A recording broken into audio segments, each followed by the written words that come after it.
Good evening and many thanks for joining us. You're watching QTV News, coming to you live from our studios on Kairaba Avenue, and I am Answane Soinyasi. Here are the main news headlines. As the COP28 in UAE Dubai draws close, the Gambia has secured a COP pavilion for the first time, announced during a pre-COP briefing for the Gambian delegation. Gambian and Nigerian representatives at the World Travel Market in London have highlighted the importance of African countries attending the event and what they have to offer to the world. The Ministry of Defense and partners Monday commenced a 5-day regional physical security and stockpile management competence training for ECOWAS military personnel. In international news, the German government has given the green light to new legislation to accelerate asylum seekers' entry into the job market at the same time as it announces plans to implement stricter penalties for migrant smugglers. And in sports news, over 24 football coaches on Tuesday converged at the Brikama Boxbar Mini Stadium for training on tactics, performance and results in football. Stay tuned for more on these and other stories.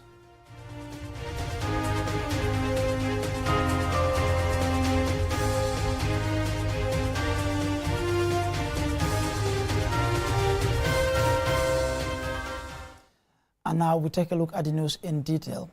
Now, as the COP28 in UAE Dubai draws close, the Ministry of Environment has held a pre-COP briefing for the Gambian delegation. As Jennifer Sonko reports, the Gambia has secured a COP pavilion for the first time. The annual United Nations Climate Change Conference, COP28, will be held in Expo City, Dubai from 30th November to 12 December 2023. The annual UN Climate Change Conference of Parties advances the global climate talks, mobilizes action, and provides an opportunity to assess the impacts of climate change as well as identify innovative solutions for the numerous challenges being observed.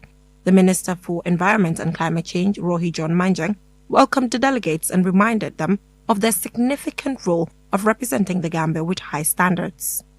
Last year when we attended the COP as my first COP, when we had our pre-COP, our briefing meetings with the delegations, the critical thing that came up was, let's work together and very hard to get our pavilion, at least for the first time in the history of the Gambia. Alhamdulillah, with the consolidated spirit and all efforts put together under the leadership of His Excellency the President and the Vice President, who is so much very lucky that all goodies are coming our way, this COP28. We were able to secure a pavilion and an office space. The delegates will be taken through the thematic negotiation areas and negotiation positions of the Gambia and its affiliated negotiation groups, List Developed Countries Group and Africa Group of Negotiators. African leaders calling for urgent action by developed countries to reduce carbon emissions have proposed a new financing mechanism to restructure Africa's crippling debt and unlock climate financing. The Vice President of the Gambia, Mohamed B.S. Jallow, will lead the Gambian delegation. We are here because we understand that the time for action is now, and how we participate at COP28 will shape the destiny of this country. As we engage in discussions, negotiations, and planning for COP28, let us be guided by a few key principles. Number one, current climate issues. We will need to familiarize ourselves with the key issues of climate finance, transitional justice, adaptation and resilience building, and loss and damage. Sambo Kinte is a COP28 delegate. He revealed his expectations ahead of the convergence in Dubai. As a young delegate participating in this year's COP28 in Dubai, there are a lot of expectations, but among them is that I really want the Gambia, I'm expecting that the Gambia would do its best as far as negotiation is concerned. As we know, there are a lot of issues that have been discussed at international level, particularly on the issue of loss and damage. We know the Gambia being a least developed country and also highly vulnerable to the impacts of climate change. We have seen a lot of households that are affected by the heavy windstorm that happened some few years back, and then this has really affected a lot of people. And then we expect that on the negotiation track that is particularly on loss and damage. African leaders convened at the Africa Climate Summit in Nairobi, where a call to action paper called the Nairobi Declaration was adopted. This will serve as a basis for Africa's common position in the global climate change process at COP28 and beyond.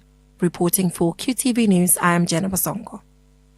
Now, Gambian and Nigerian representatives at the World Travel Market in London have highlighted the importance of African countries attending the event and what they have to offer to the world. QTV's Mamse Ngom is in London and she filed this report. At the World Travel Market London, Africa is parading the continent's diverse tourism products to boost tourism and investment. The Africa Hall saw over 25 countries showcasing what they can offer to the wider world in the 3-day event. This ranged Africa's safari to its fantastic beaches, cultural offering, and its authentic gastronomy. The Nordic region in Scandinavia consists of Denmark, Sweden, Norway, Finland, and Iceland, among other countries. Amina Toure, Director of Marketing Promotion GT Board for the Nordic market, is positive about Gambia's marketing strategy at the event. The Nordic market is a very big market.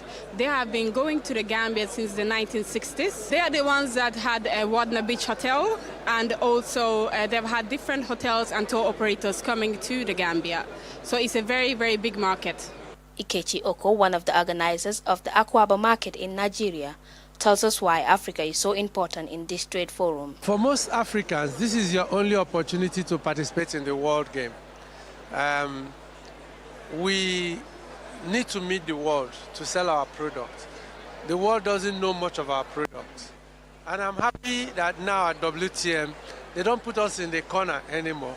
We are in the center of one of the biggest parts of the center. So we have grown. We have come from backwaters. We are now in the middle of the game. And that's because Africa has done very well at WTM. Sadio Suare, a representative from Kunta Kinte Beach Complex in Kotu, wants more tourists to visit the Gambia.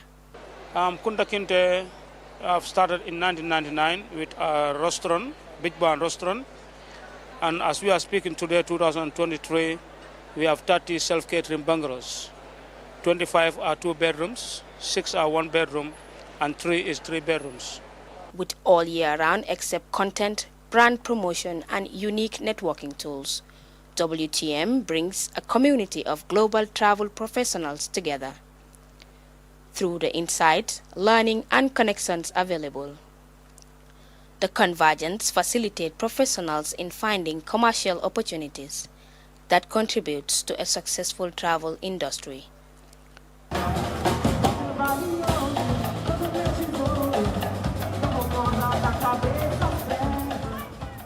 Reporting for QTV News from London, United Kingdom, I am Mamse Ngom.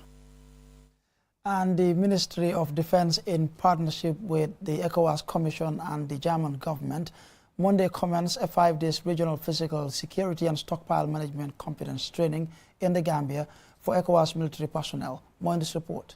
This training is a follow-up to similar capacity building programs held across member states since 2018. The training seeks to enhance the capacity of participants from member countries to address regional security threats such as the proliferation of small arms and easy access to light weapons. At the opening ceremony, the Minister of Defense, retired Brigadier General Seri Modou Njie, commended the ECOWAS Commission and the German government for instituting a training program which he says will have a great impact in the fight against security threats in the region, and went on to reveal that government fully supports and appreciates this training, hence its commitment to acceding to the Arms Treaty.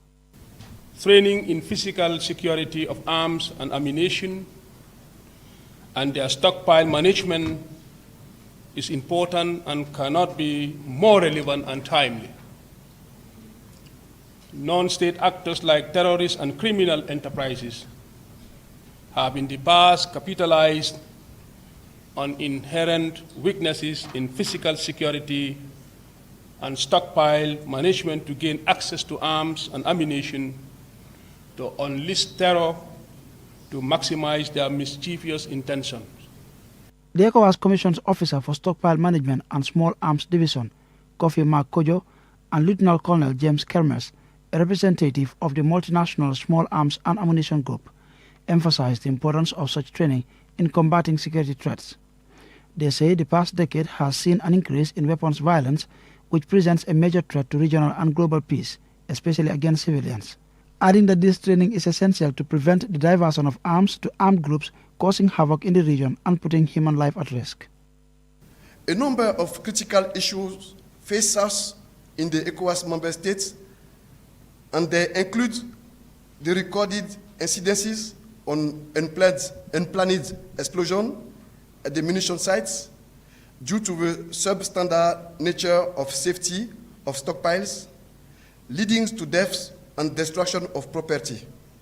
This PSSM project in the ECOWAS region aims at contributing to the security and stability in this region by providing assistance to targeted states in preventing the diversion of and end the illicit trafficking in government-owned salve and ammunition by improving their physical security and stockpile management. Lieutenant Colonel Okon, one of the facilitators at the training, commended the ECOWAS Commission for its commitment and determination to resolve regional security threats and challenges.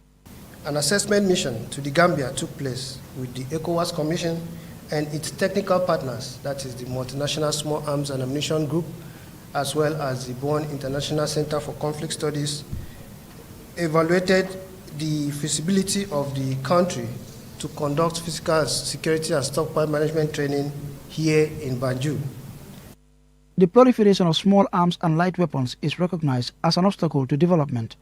In addition to facilitating criminal and armed violence, small arms and light weapons are used to facilitate sexual and gender-based violence and to reinforce violent, gendered social norms.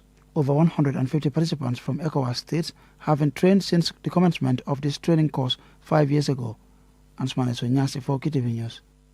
And that report there will lead us to the commercial break, but we will be right back.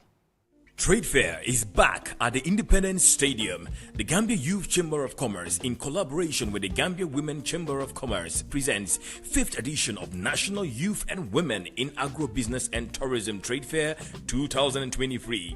We are going bigger with variety of amazing products from remarkable youth and women entrepreneurs from the Gambia. We will also be hosting vendors from Senegal, Mali, Nigeria, Benin, and Burkina Faso to leverage the AFCFTA's 1.6 billion free market opportunities.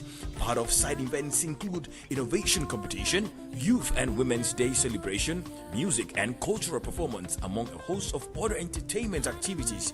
Book a stall today and showcase your business from the 1st to 25th of December 2023. You heard me right. A whole 25 days of sales and networking at the Independence Stadium, Bakau. For further inquiries, call us on 368-5556 or 203-1080. Better still, 520045. The future is now with QCell's 5G network. Experience speeds like never before with our new 5G Rocket Fixed Internet plan. Get speeds from 10 Mbps to 100 Mbps. Your 5G-enabled devices. Walk into QCell headquarters to get one of our 5G routers and experience the true feeling of 5G. Only with QCell. QCell brings you the future. Tech, innovation, incredible speed. The future is now. For more information, call our customer care on 111. QCell, Sunyapus. We innovate, others follow. Terms and conditions apply.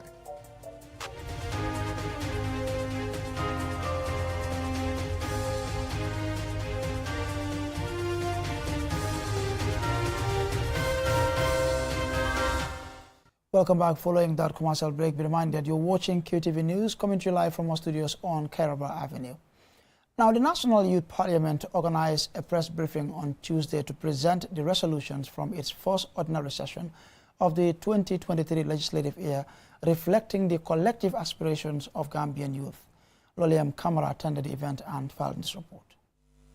Since its inception in 2002 as an advocacy development-oriented and youth empowerment institution, the National Youth Parliament has been involved in youth activities across the country.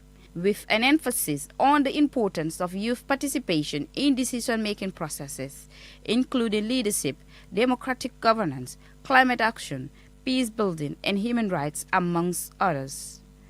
Omar Cham, Speaker of the National Youth Parliament, pointed out that constituency consultations were conducted along with regional sittings with persons with disabilities, where challenges confronting the youth were identified. He said the recent sittings were held to address these challenges and came out with these resolutions. Committing government, partners, and relevant stakeholders.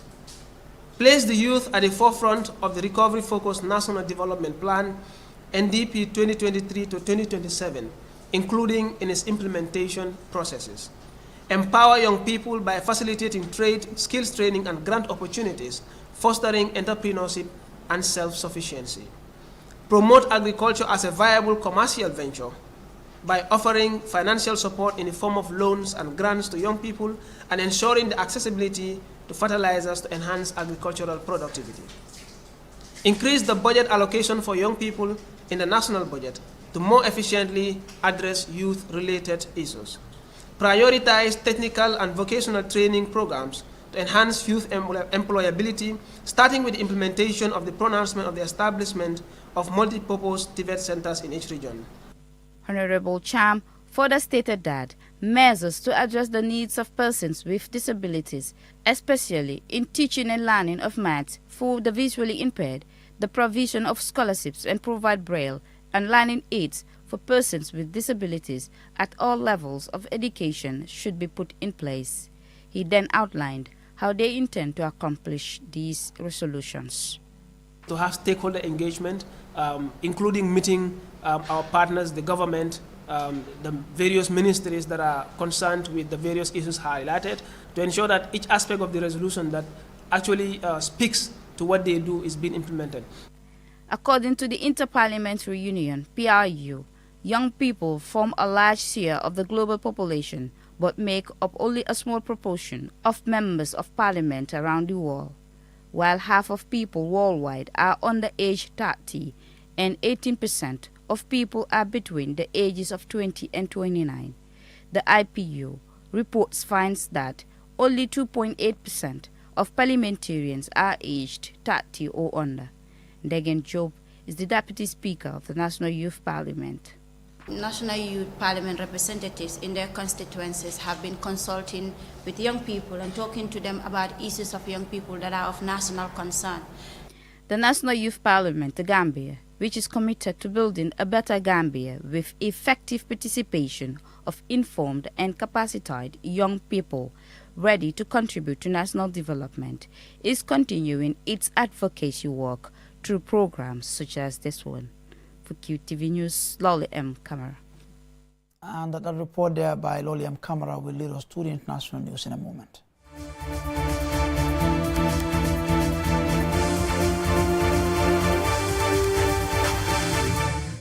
The German government has given the green light to new legislation to accelerate asylum seekers' entry into the job market at the same time as it announces plans to implement stricter penalties for migrant smugglers. Lena Igwenyeba reports. The comprehensive package approved by the Cabinet on Wednesday awaits parliamentary approval and is the latest step taken by the German government to address the pressing issue of migration, a key political concern. Recent electoral outcomes, including Chancellor Olaf Scholz's three-party coalition facing challenges and the rise of far-right parties, underscore the urgency of this matter.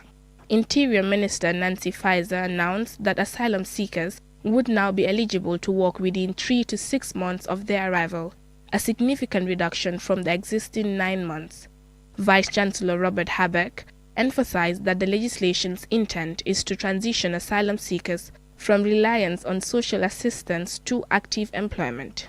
In addition to facilitating labor market access for asylum seekers, the government is taking a firm stance against people smugglers. Faeser revealed the plan to raise the minimum prison sentence for most smuggling offenses from 6 months to 1 year. Furthermore, the legislation sets out sentences ranging from 10 years to life imprisonment for smuggling cases resulting in loss of life. In a move to combat smuggling, law enforcement will have the authority to monitor suspected smugglers' cell phone communications. As migrant and refugee shelters in Germany continue to fill up, Chancellor Scholz, under pressure from the opposition and other quarters, acknowledges the need to address the issue of excessive migration.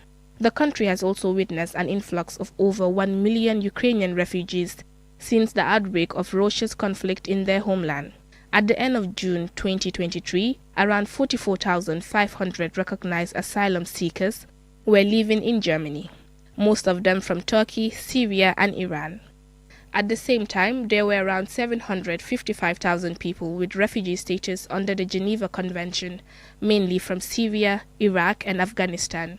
Reporting for QTV News, I am Lena E. Gwenyiba. And now on to sports news in a moment.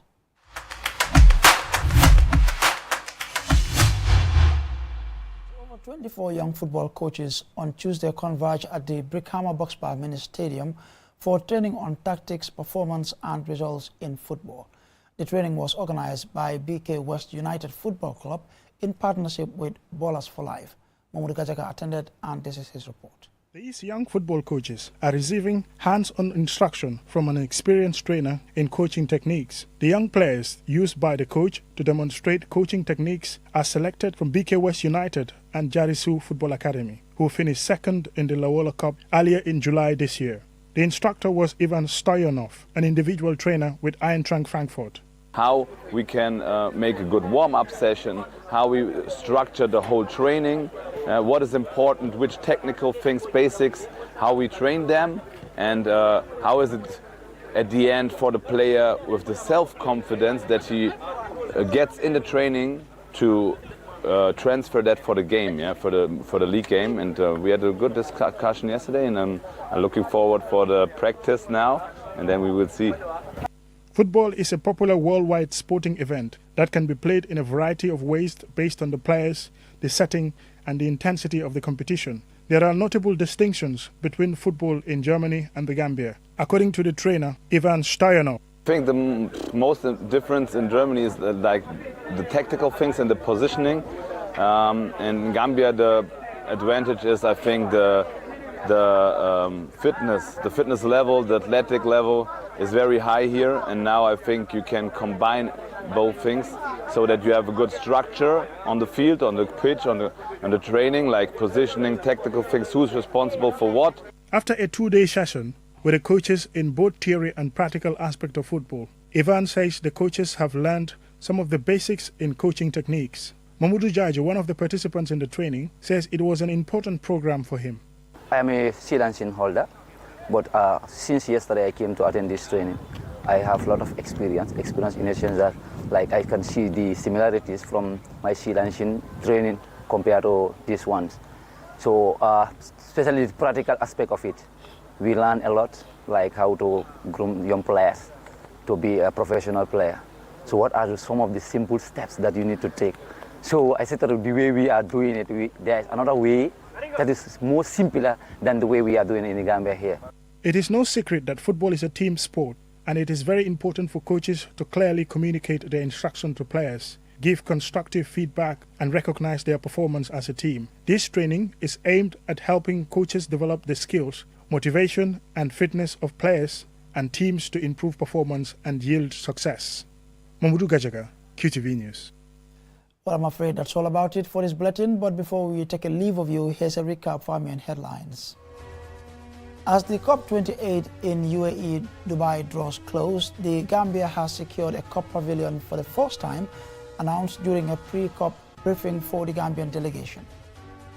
Gambian and Nigerian representatives at the World Travel Market in London have highlighted the importance of African countries attending the event and what they have to offer to the world. The Ministry of Defense and the partners Monday commenced a 5-day regional physical security and stockpile management competence training for ECOWAS military personnel. In international news, the German government has given the green light to new legislation to accelerate asylum seekers' entry into the job market at the same time as it announces plans to implement stricter penalties for migrant smugglers. And in sports news, over 24 young football coaches on Tuesday converged at the Brickhammer Boxbar Mini Stadium for training on tactics, performance and results in football. That's all for this bulletin. Do join us at 10 p.m. for another bulletin. Until then, thanks for watching.